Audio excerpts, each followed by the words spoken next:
जब मन दुखी होता है तब मनुष्य अपने भीतर के सबसे गहरे प्रश्नों से सामना करता है। यही वह क्षण होता है जब बाहरी दुनिया की चमक फीकी पड़ जाती है और भीतर की आवाज अधिक स्पष्ट सुनाई देने लगती है। चाणक्य की नीतियां ऐसे ही कठिन समय के लिए मार्गदर्शक मानी जाती हैं, क्योंकि उन्होंने जीवन के उतार चढ़ाव को बहुत गहराई से समझा था।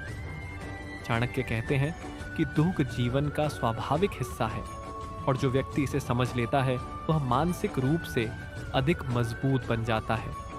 जब मन दुखी होता है तब व्यक्ति अक्सर अपने भाग्य, अपने कर्म और अपने संबंधों पर प्रश्न उठाने लगता है। वह सोचता है कि ऐसा क्यों हुआ, उसके साथ ही क्यों हुआ। लेकिन चाणक्य की दृष्टि में यह समय आत्ममंथन का होता है, न कि आत्मदया का। मन की पीड़ा कई कारणों से उत्पन्न हो सकती है। असफलता, विश्वासघात, अपेक्षाओं का टूटना या जीवन में अचानक आए परिवर्तन। चाणक्य नीति ये सिखाती है कि इन परिस्थितियों में व्यक्ति को अपनी बुद्धि और धैर्य का सहारा लेना चाहिए। वे कहते हैं कि जो व्यक्ति हर स्थिति में अपने मन को स्थिर रखता है वही सच्चा ज्ञानी होता है। दुखी मन अक्सर अस्थिर हो जाता है और निर्णय लेने की क्षमता कमजोर हो जाती है।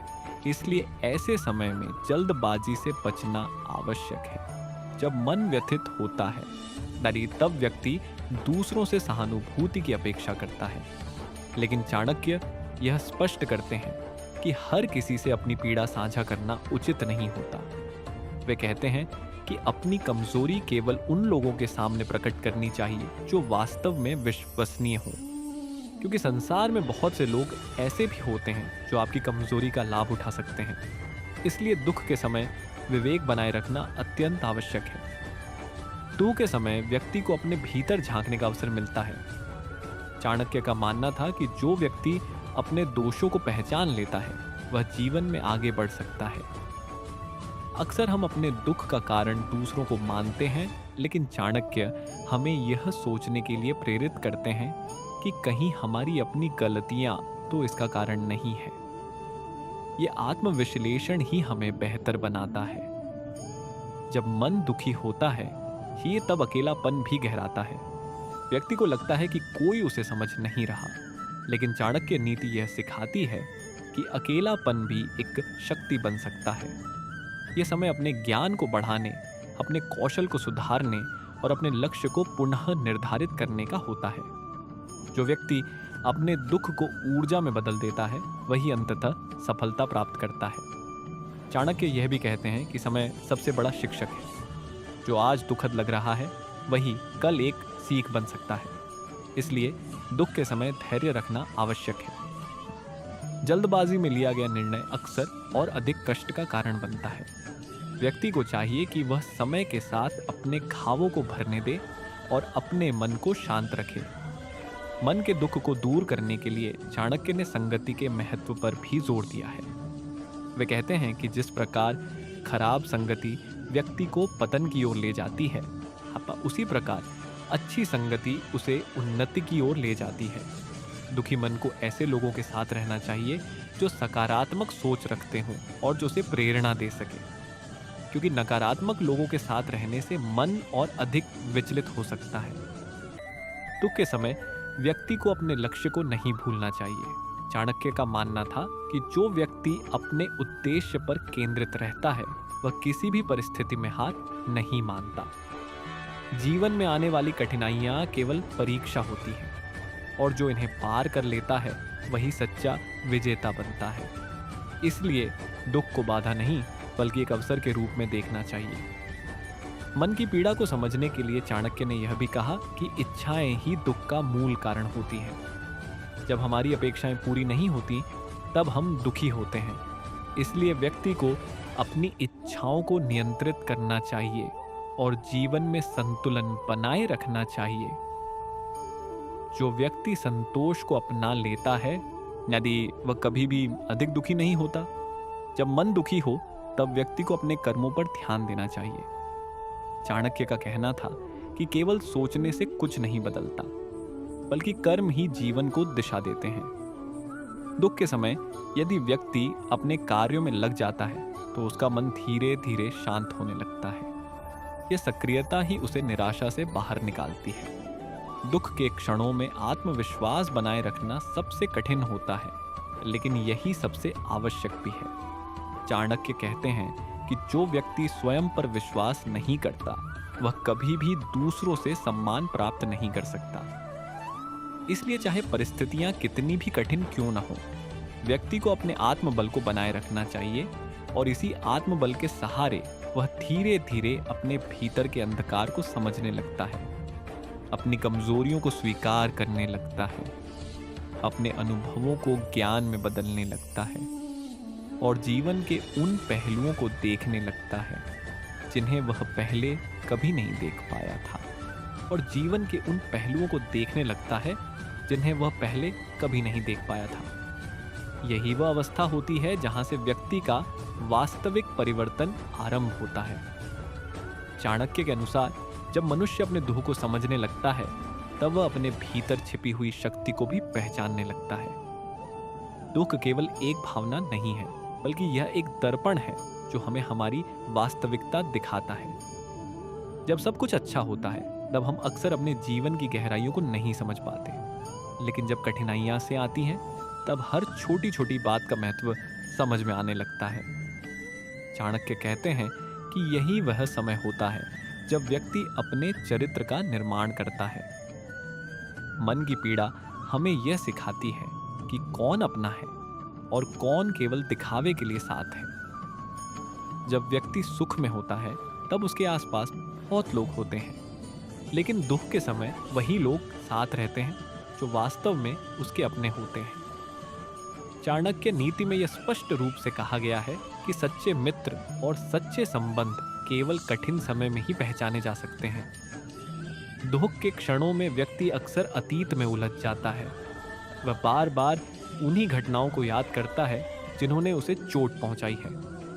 लेकिन चाणक्य यह सिखाते हैं कि अतीत को बदलना संभव नहीं है, इसलिए उसमें उलझे रहना केवल समय और ऊर्जा की बर्बादी है। व्यक्ति को चाहिए कि वह वर्तमान पर ध्यान केंद्रित करे और अपने भविष्य को बेहतर बनाने का प्रयास करे।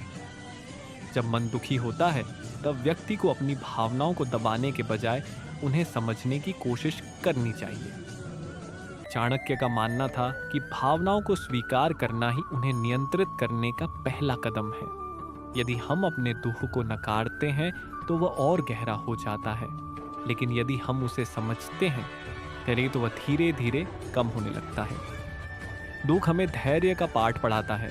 आज के समय में हर व्यक्ति तुरंत परिणाम चाहता है, लेकिन जीवन हमेशा हमारी अपेक्षाओं के अनुसार नहीं चलता। चाणक्य कहते हैं कि जो व्यक्ति धैर्य रखता है वही अंततः सफल होता है। कठिन समय में धैर्य ही वह शक्ति है जो हमें टूटने से बचाती है। मन की शांति के लिए चाणक्य ने आत्मनियंत्रण को बहुत महत्वपूर्ण माना है। वे कहते हैं कि जो व्यक्ति अपने मन और इंद्रियों को नियंत्रित कर सकता है वही सच्चा विजेता है। दुख के समय अक्सर व्यक्ति अपने नियंत्रण को खो देता है और ऐसे निर्णय लेता है जिनका उसे बाद में पछतावा होता है। इसलिए आत्मसंयम बनाए रखना आवश्यक है। जब व्यक्ति दुख में होता है तब वह अपने जीवन के उद्देश्य पर भी प्रश्न उठाता है। उसे लगता है कि उसका जीवन व्यर्थ है या उसका कोई महत्व नहीं है। लेकिन चाणक्य का कहना है कि हर व्यक्ति का जीवन एक उद्देश्य के साथ जुड़ा होता है और कठिनाइयां केवल उस उद्देश्य तक पहुंचने का मार्ग है। इसलिए व्यक्ति को अपने लक्ष्य से विचलित नहीं होना चाहिए। दुख के समय व्यक्ति को अपने स्वास्थ्य का भी ध्यान रखना चाहिए। अक्सर मानसिक पीड़ा का प्रभाव शारीरिक स्वास्थ्य पर भी पड़ता है। चाणक्य का मानना था कि स्वस्थ शरीर में ही स्वस्थ मन निवास करता है। इसलिए व्यक्ति को अपने खान पान, नींद और दिनचर्या पर ध्यान देना चाहिए ताकि वह मानसिक रूप से भी मजबूत बना रहे। मन की पीड़ा को कम करने के लिए चाणक्य ने ज्ञान के महत्व पर भी जोर दिया है। वे कहते हैं कि ज्ञान ही वह प्रकाश है जो अज्ञान के अंधकार को दूर करता है। जब व्यक्ति अपने दुख के कारणों को समझता है तब वह उनसे बाहर निकलने का मार्ग भी खोज सकता है। इसलिए कठिन समय में सीखने की प्रवृत्ति बनाए रखना बहुत महत्वपूर्ण है। दुख हमें विनम्र बनाता है।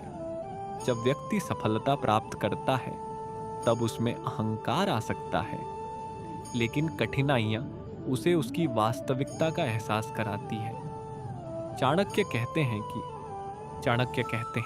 कि अहंकार मनुष्य के पतन का सबसे बड़ा कारण होता है और दुख उसे इस अहंकार से मुक्त करने का कार्य करता है। जब व्यक्ति जीवन की कठिनाइयों से गुजरता है, तब उसे यह समझ में आने लगता है कि वह सर्वशक्तिमान नहीं है, बल्कि परिस्थितियों के अधीन है। यही समझ उसे विनम्र बनाती है और दूसरों के प्रति सहानुभूति उत्पन्न करती है। दुख के समय व्यक्ति को अपने शब्दों पर भी नियंत्रण रखना चाहिए। चाणक्य का मानना था कि क्रोध और पीड़ा की अवस्था में बोले गए शब्द अक्सर संबंधों को नष्ट कर देते हैं। जब मन अशांत होता है, तब व्यक्ति बिना सोचे समझे बोल देता है और बाद में उसे पछताना पड़ता है। इसलिए ऐसे समय में मौन रखना ही अधिक उचित होता है। मौन केवल शब्दों का अभाव नहीं है, बल्कि यह आत्मसंयम और आत्मचिंतन का प्रतीक है। जब व्यक्ति दुख में होता है, तब उसे अपने आसपास की छोटी छोटी खुशियों को पहचानने की आवश्यकता होती है। चाणक्य कहते हैं कि जीवन केवल बड़े लक्ष्यों और उपलब्धियों से नहीं बना होता, बल्कि छोटी छोटी बातों में भी आनंद छिपा होता है। यदि व्यक्ति इन छोटे सुखों को महसूस करना सीख जाए, तो उसका दुख धीरे धीरे कम होने लगता है। दुख हमें यह भी सिखाता है कि जीवन में परिवर्तन ही स्थायी है। जो आज है, वह कल नहीं रहेगा। चाणक्य का मानना था कि जो व्यक्ति इस सत्य को स्वीकार कर लेता है, वह किसी भी परिस्थिति में संतुलित रह सकता है। सुख और दुख दोनों ही अस्थायी हैं, इसलिए किसी भी अवस्था में अति उत्साहित या अति निराश नहीं होना चाहिए। मन की पीड़ा को समझने के लिए व्यक्ति को अपने भीतर की आवाज को सुनना चाहिए।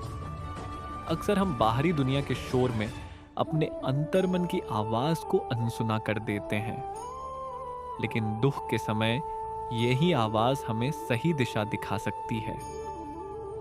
चाणक्य कहते हैं कि जो व्यक्ति अपने अंतर्मन से जुड़ जाता है, वह जीवन के सही निर्णय लेने में सक्षम होता है।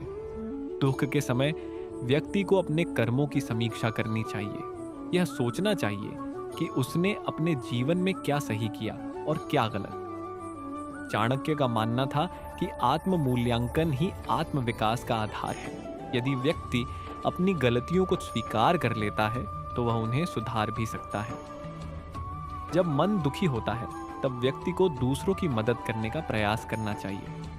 यह सुनने में थोड़ा विचित्र लग सकता है, लेकिन चाणक्य के अनुसार दूसरों की सहायता करने से मन को शांति मिलती है। जब हम किसी और के दुख को कम करने का प्रयास करते हैं, तो हमारा अपना दुख भी हल्का हो जाता है। दुख के समय व्यक्ति को अपने लक्ष्य के प्रति पुनः समर्पित होना चाहिए। कई बार कठिनाइयां जिन्हें हमें हमारे मार्ग से भटका देती हैं, लेकिन चाणक्य कहते हैं कि जो व्यक्ति अपने उद्देश्य को नहीं छोड़ता, वही अंततः सफलता प्राप्त करता है। इसलिए चाहे कितनी भी बाधाएं आईं, व्यक्ति को अपने मार्ग पर चलते रहना चाहिए। मन की शांति के लिए चाणक्य ने संयमित जीवन शैली का भी महत्व बताया है। वे कहते हैं कि अनुशासन ही सफलता की कुंजी है। यदि व्यक्ति अपने जीवन में अनुशासन बनाए रखता है, तो वह किसी भी परिस्थिति में संतुलित रह सकता है। दुख के समय भी यदि व्यक्ति अपनी दिनचर्या को बनाए रखता है, तो उसका मन अधिक विचलित नहीं होता। दुख हमें यह भी सिखाता है कि हमें अपने जीवन में क्या प्राथमिकता देनी चाहिए। जब सब कुछ ठीक होता है, तब हम कई बार अनावश्यक चीजों में उलझ जाते हैं, लेकिन कठिन समय हमें यह समझाता है कि वास्तव में क्या महत्वपूर्ण है। चाणक्य कहते हैं कि जो व्यक्ति अपनी प्राथमिकताओं को समझ लेता है, वह जीवन में अधिक संतुलित और संतुष्ट रहता है। जब व्यक्ति अपने दुख को स्वीकार कर लेता है, तब वह उससे भागने के बजाय उसका सामना करता है। यही साहस उसे मजबूत बनाता है। चाणक्य का मानना था कि समस्याओं से भागना समाधान नहीं है, चाहे बल्कि उनका सामना करना ही सच्चा समाधान है। जो व्यक्ति अपने डर का सामना करता है, वही उसे जीत सकता है। दुख के समय व्यक्ति को अपने आत्मसम्मान को बनाए रखना चाहिए। कई बार परिस्थितियां ऐसी होती हैं कि व्यक्ति स्वयं को कमजोर और असहाय महसूस करता है। लेकिन चाणक्य कहते हैं कि आत्मसम्मान ही वह शक्ति है जो व्यक्ति को गिरने नहीं देती। चाहे परिस्थितियां कितनी भी कठिन क्यों न हो, व्यक्ति को अपने आत्मसम्मान से समझौता नहीं करना चाहिए। मन की पीड़ा धीरे धीरे एक शिक्षक बन जाती है जो हमें जीवन के गहरे सत्य सिखाती है। यदि हम इन शिक्षाओं को समझ लें तो हमारा दृष्टिकोण बदल सकता है। चाणक्य कहते हैं कि जो व्यक्ति अपने अनुभवों से सीखता है वही सच्चा ज्ञानी होता है, और जब व्यक्ति इन सभी बातों को समझने लगता है तब उसका मन पहले जैसा नहीं रहता। वह अधिक शांत, अधिक स्थिर और अधिक परिपक्व हो जाता है, और वह जीवन को एक नए दृष्टिकोण से देखने लगता है, जहां दुख केवल एक बाधा नहीं बल्कि एक मार्गदर्शक बन जाता है जो उसे निरंतर आगे बढ़ने की प्रेरणा देता है। और इसी प्रेरणा के साथ वह अपने भीतर की उस गहराई में उतरने लगता है जहां जहां शब्द समाप्त होने लगते हैं और अनुभव बोलने लगता है। चाणक्य की दृष्टि में यही वह स्थिति है जहां मनुष्य बाहरी सहारों से हटकर अपने आंतरिक अस्तित्व को पहचानने लगता है। जब व्यक्ति अपने दुख के साथ बैठना सीख जाता है, उससे भागना बंद कर देता है, तब वह धीरे धीरे ये समझने लगता है कि उसका मन ही उसके सुख और दुख का वास्तविक कारण है। इस अवस्था में व्यक्ति को यह एहसास होता है कि जिन बातों को वह जीवन का अंत समझ रहा था वे वास्तव में एक नए आरंभ की भूमिका थी। चाणक्य कहते हैं कि हर संकट अपने भीतर एक अवसर छुपा कर लाता है, लेकिन उसे वही व्यक्ति देख पाता है जो धैर्य और विवेक के साथ परिस्थितियों का सामना करता है। दुख की आग में तपकर ही सोना कुंदन बनता है, और उसी प्रकार कठिनाइयों से गुजरकर ही मनुष्य का व्यक्तित्व निखरता है। जब मनुष्य इस गहराई तक पहुंचता है, तब वह अपने विचारों को भी नए दृष्टिकोण से देखने लगता है। पहले जो बातें उसे अत्यधिक महत्वपूर्ण लगती थीं, अब वे साधारण प्रतीत होने लगती हैं, और जो बातें पहले अनदेखी रह जाती थीं, अब वे जीवन का सार समझ में आने लगती हैं। यही परिवर्तन उसे भीतर से मजबूत बनाता है। तू के इस मार्ग पर चलते हुए व्यक्ति को यह भी समझ में आता है कि नियंत्रण की उसकी इच्छा ही कई बार उसके कष्ट का कारण बनती है। वह हर चीज को अपने अनुसार चलाना चाहता है, हर परिणाम को अपनी अपेक्षाओं के अनुरूप देखना चाहता है।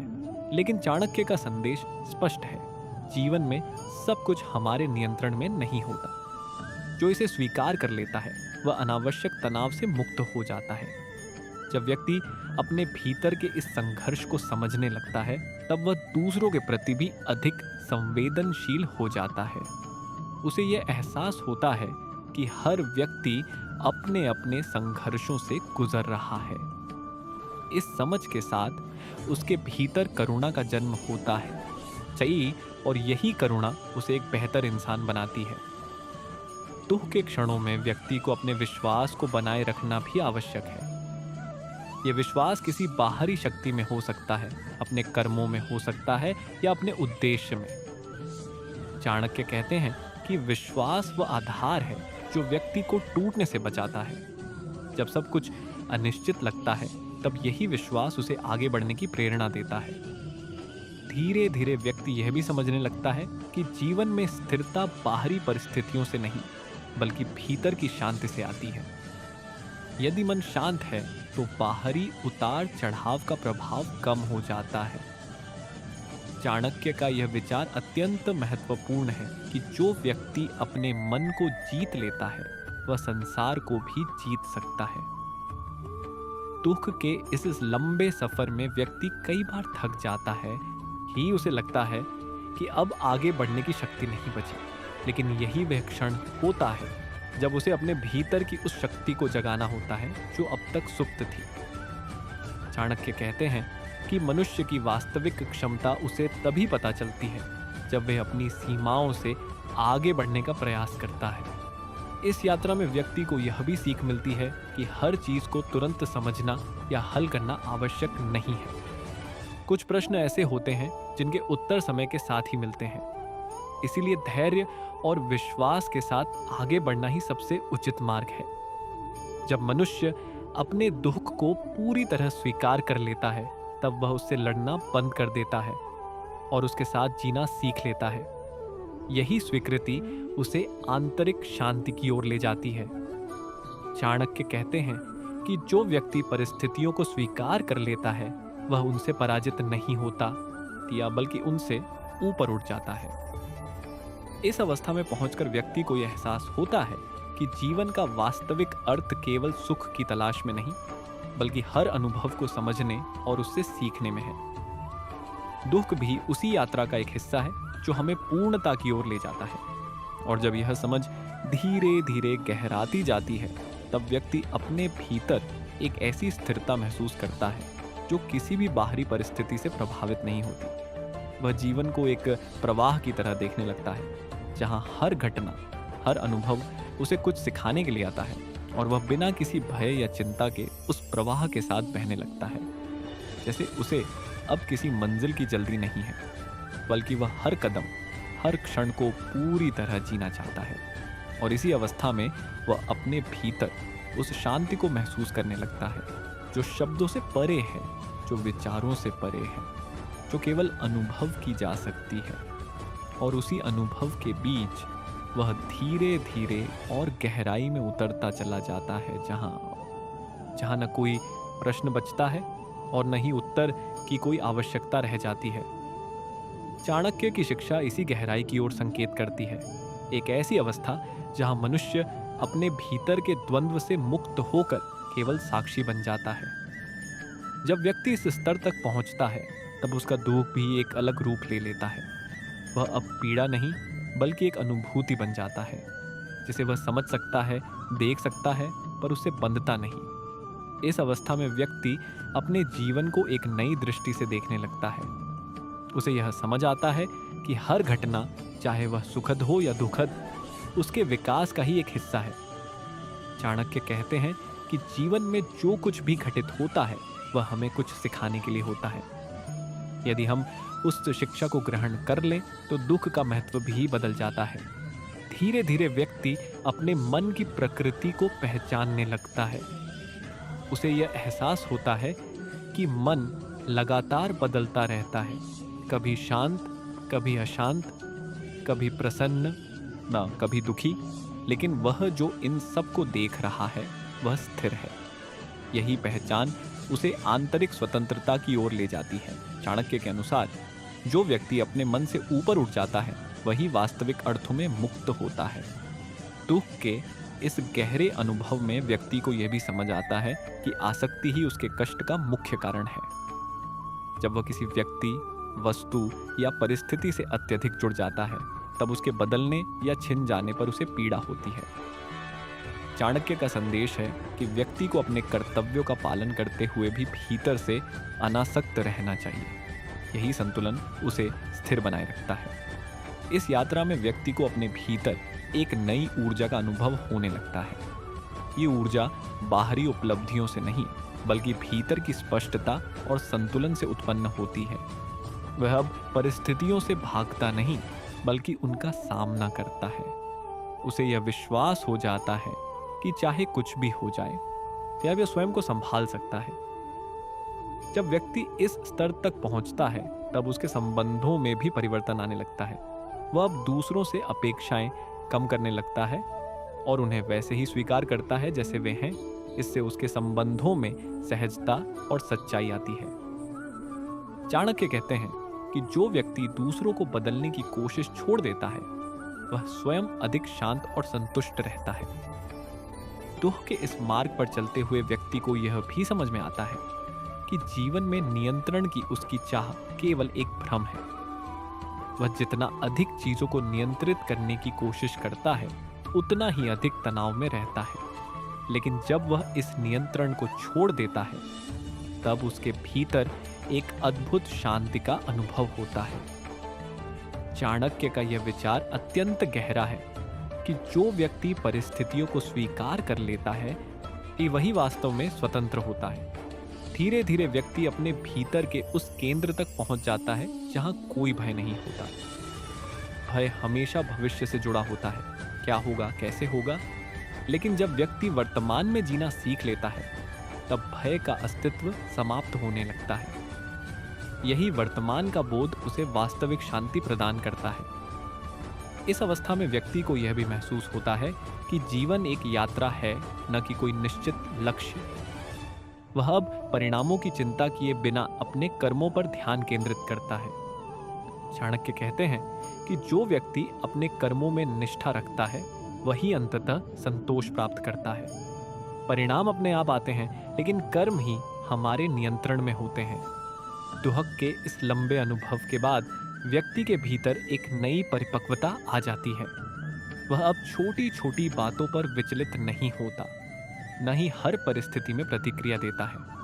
वह समझ चुका होता है कि हर चीज का एक समय होता है और हर अनुभव का एक उद्देश्य। यही समझ उसे जीवन के प्रति एक गहरी शांति और स्वीकार्यता प्रदान करती है।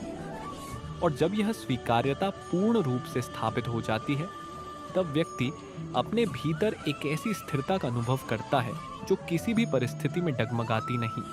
वह जीवन के हर उतार चढ़ाव को समान भाव से देखता है, न अधिक प्रसन्न होता है न अधिक दुखी, बल्कि एक संतुलन में रहता है। और इसी संतुलन में उसे वह स्वतंत्रता मिलती है जिसकी खोज वह इतने समय से कर रहा था।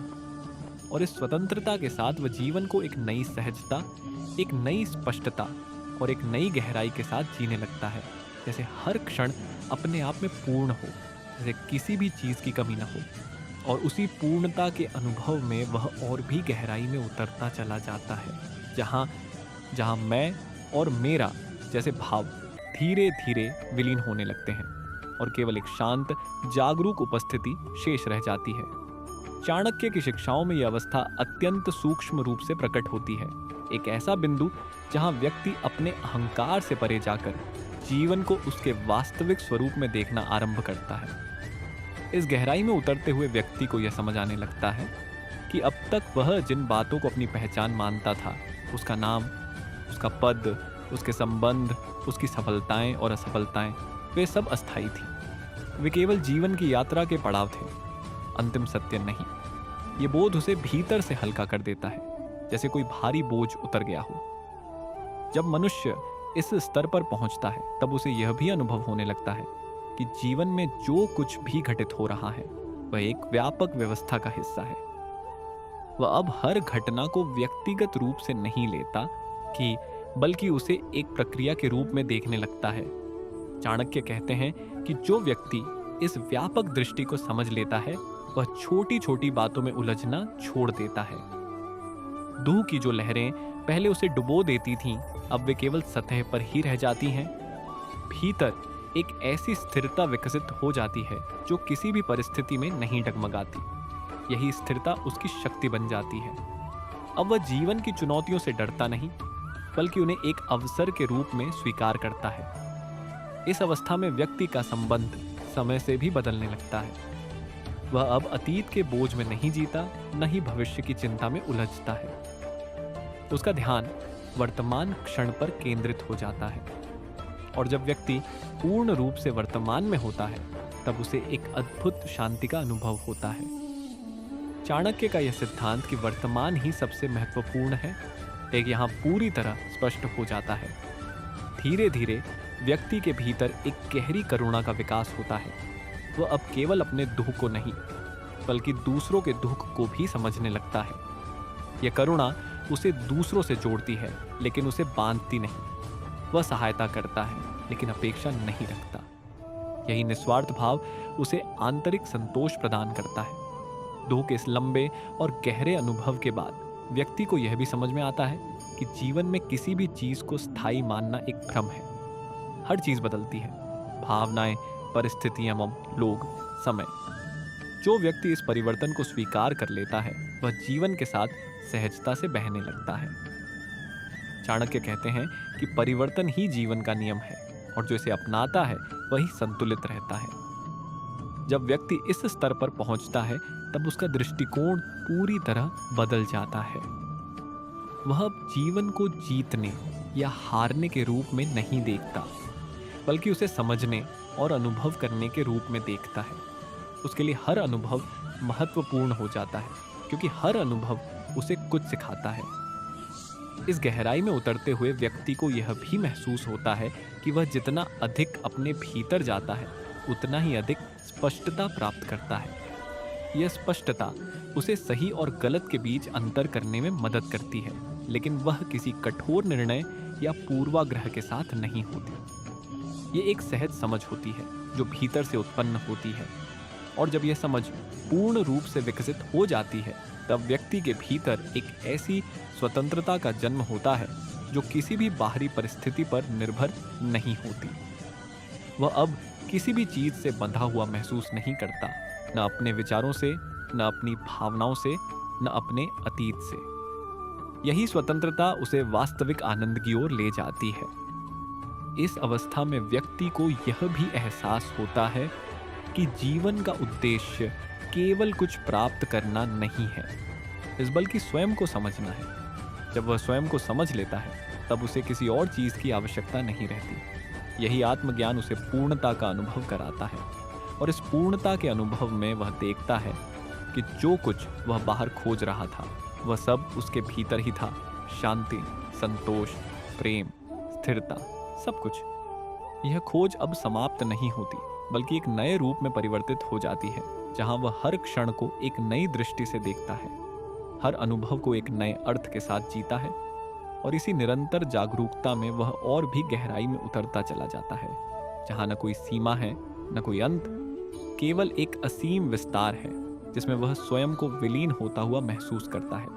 और उसी विलीनता में एक नई पहचान जन्म लेती है जो किसी नाम, किसी रूप या किसी परिभाषा में बंधी नहीं होती, और उसी अनंत विस्तार के बीच वह आगे बढ़ता चला जाता है, बिना रुके, बिना थमे, जैसे यह यात्रा स्वयं ही उसका अस्तित्व बन गई हो।